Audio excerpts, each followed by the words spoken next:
Fratricide by Ginzberg. The slaying of Abel by Cain did not come as a wholly unexpected event to his parents. In a dream, Eve had seen the blood of Abel flow into the mouth of Cain, who drank it with avidity, though his brother entreated him not to take all. When she told her dream to Adam, he said, lamenting, "Oh, that this may not portend the death of Abel at the hand of Cain." He separated the two lads, assigning to each an abode of his own, and to each he taught a different occupation.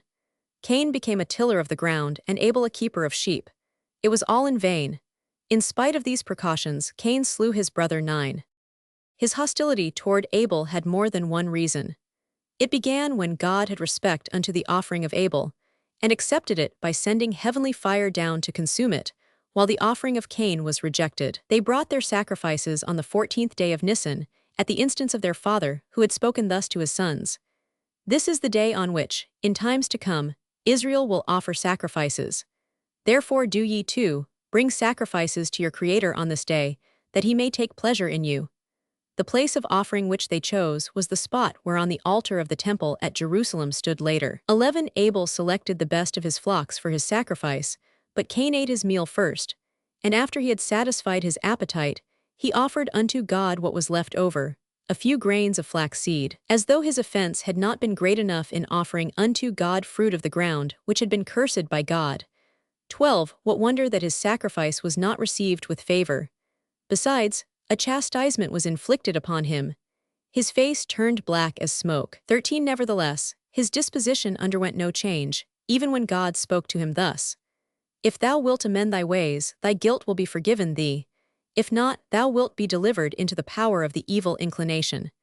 It coucheth at the door of thy heart, yet it depends upon thee whether thou shalt be master over it, or it shall be master over thee. Cain thought he had been wronged, and a dispute followed between him and Abel. I believed, he said, that the world was created through goodness. 15 But I see that good deeds bear no fruit.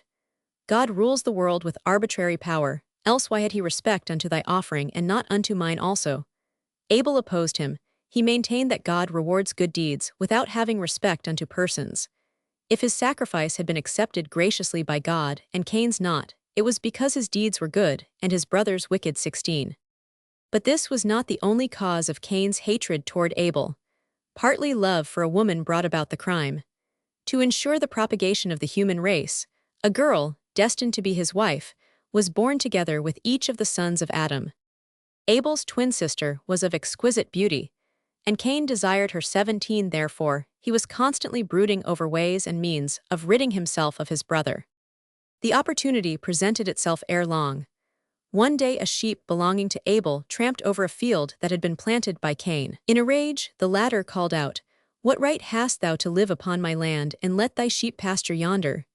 Abel retorted, "What right hast thou to use the products of my sheep, to make garments for thyself from their wool? If thou wilt take off the wool of my sheep wherein thou art arrayed, and wilt pay me for the flesh of the flocks which thou hast eaten, then I will quit thy land as thou desirest, and fly into the air, if I can do it." Cain thereupon said, "And if I were to kill thee, who is there to demand thy blood of me?" Abel replied, "God who brought us into the world will avenge me. He will require my blood at thine hand if thou shouldst slay me. God is the judge, who will visit their wicked deeds upon the wicked and their evil deeds upon the evil. Shouldst thou slay me, God will know thy secret, and he will deal out punishment unto thee." These words but added to the anger of Cain, and he threw himself upon his brother. Abel was stronger than he, and he would have got the worst of it, but at the last moment he begged for mercy, and the gentle Abel released his hold upon him. Scarcely did he feel himself free, when he turned against Abel once more and slew him.